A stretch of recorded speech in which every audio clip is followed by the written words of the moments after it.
اسی طرح اس سے پہلے سیالکوٹ میں 2 بھائیوں کو لنچنگ کر کے قتل کیا گیا تھا، وہ بھی یہی تھا کہ ڈاکے کا الزام لگا دیا۔ بھئی ملک میں قانون موجود ہے۔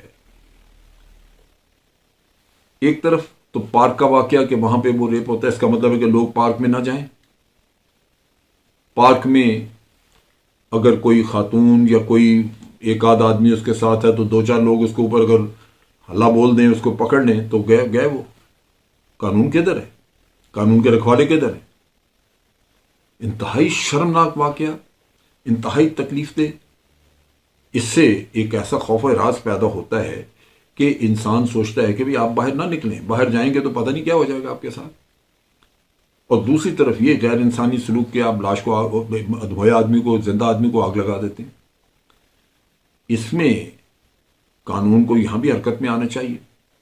ہونا یہ چاہیے تھا کہ اگر آپ نے ڈاکو کو پکڑ لیا ہے تو مزاحمت کرتا ہے تو ٹھیک ہے جی، آپ نے تھوڑا بہت مار لیا، 2-4-5 آدمیوں نے پکڑ کے اس کو باندھ لیا اور پولیس کے حوالے کریں۔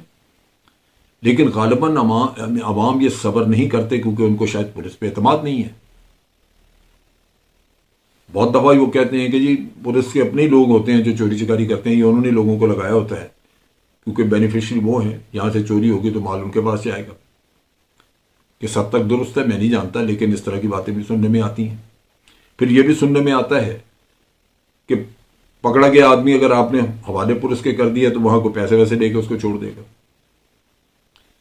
آپ کے سامنے واقعہ موجود ہے بلدیہ ٹاؤن کا، 200-250 لوگ اندر جلا دیے اور کسی کو سزا نہ ہو سکی۔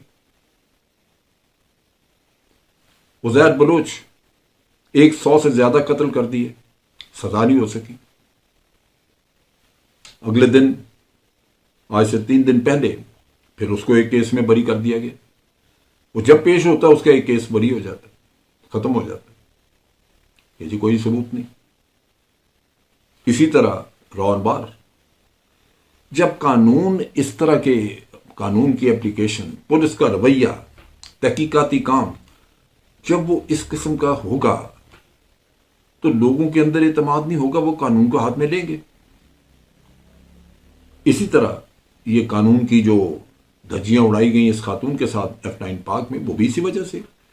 جب ایک انسان کو پتہ ہو کہ میں بچ نکل سکتا ہوں، مجھے قانون اپنے شکنجے میں نہیں لا سکتا، تو وہ تو جرم کرے گا کیونکہ اس کی سرشت میں ہے۔ بہرصورت یہ انتہائی قابل مذمت، قابل افسوس یہ واقعات ہیں۔ میں اپنے طور پہ ضرور یہ کنوے کرنا چاہوں گا اپنے احباب کو، دوستوں کو، جو بھی میرا یہ ویلاگ دیکھ رہے ہیں، کہ خدا را جہاں کہیں اس قسم کی بات ہو روکیں۔ قانون ہاتھ میں لینے سے کبھی بھی آپ کسی اچھے نتیجے پہ نہیں پہنچ سکتے، وہ برا نتیجہ ہوگا، اس سے غلط کام ہوگا۔ بچیوں کو بھی اکیلے باہر نہ بھیجیں، بچیوں کو لیٹ نائٹ پارک یا کسی اور جگہ موومنٹ کرنے سے منع کریں۔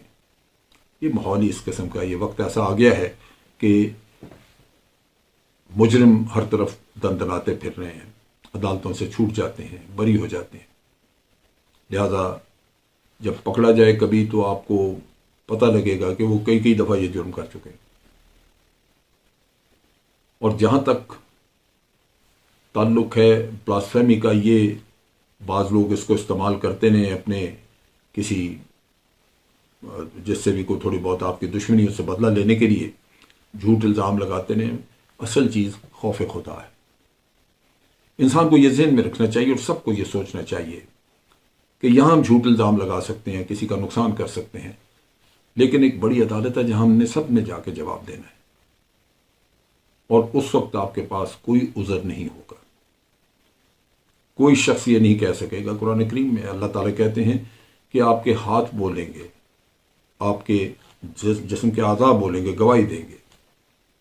اللہ تعالیٰ ان کو گویائی عطا کر دے گا اور وہ گواہی دیں گے کہ اس شخص نے یہ کیا ہے، وہ کیا ہے۔